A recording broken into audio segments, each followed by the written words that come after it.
I am not black. I mean, that's what the world calls me, but it's not me. I didn't come out of my mother's womb saying, "Hey everybody, I'm black." No, I was taught to be black, and you were taught to call me that, along with whatever you call yourself. It's just a label. See, from birth, the world force feeds us these labels, and eventually we all swallow them. We digest and accept the labels, never ever doubting them. But there's one problem. Labels are not you, and labels are not me. Labels are just labels.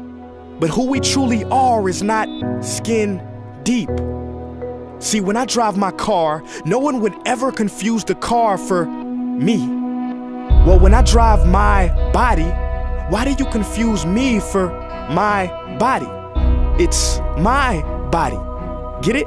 Not me. Let me break it down. See, our bodies are just cars that we operate and drive around.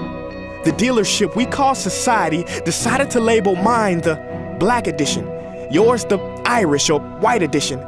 And with no money down, 0% APR, and no test drive, we were forced to own these cars for the rest of our lives. Forgive me, but I fail to see the logic or pride in defining myself or judging another by the cars we drive. Because who we truly are is found inside. Listen, I'm not here to tell you how science has concluded that genetically we're all mixed and race in the human species doesn't exist, or how every historian knows that race was invented in the 15th century to divide people from each other and it has worked perfectly. No, I'm not here to lecture. I just want to ask one question. Who would you be if the world never gave you a label? Never gave you a box to check? Would you be white, black, Mexican, Asian, Native American, Middle Eastern, Indian? No, we would be one. We would be together. No longer living in the era of calling human beings black people or white people.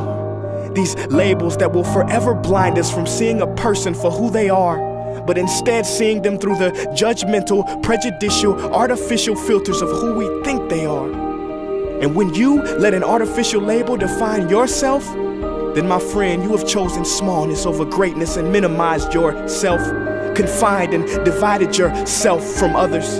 And it is an undeniable fact that where there is division, there will be conflict, and conflict starts wars. Therefore, every war has started over labels. It's always us versus them. So the answer to war, racism, sexism, and every other ism is so simple that every politician has missed it.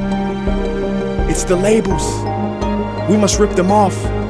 Isn't it funny how no baby is born racist, yet every baby cries when they hear the cries of another, no matter the gender, culture, or color, proving that deep down we were meant to connect and care for each other. That is our mission, and that is not my opinion. That is the truth in a world that has sold us fiction. Please listen, labels only distort our vision, which is why half of those watching this will dismiss it or feel resistance and conflicted. But just remember, so did the caterpillar before it broke through its shell and became the magnificent butterfly. Well, these labels are our shells, and we must do the same thing so we can finally spread our wings. Human beings were not meant to be slapped with labels like groceries and supermarkets. DNA cannot be regulated by the FDA. We were meant to be free, and only until we remove them all and stop living and thinking so small will we be free to see ourselves and each other for who we truly are.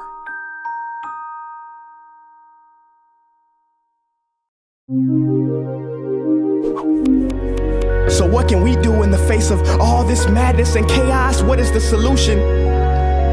We can love.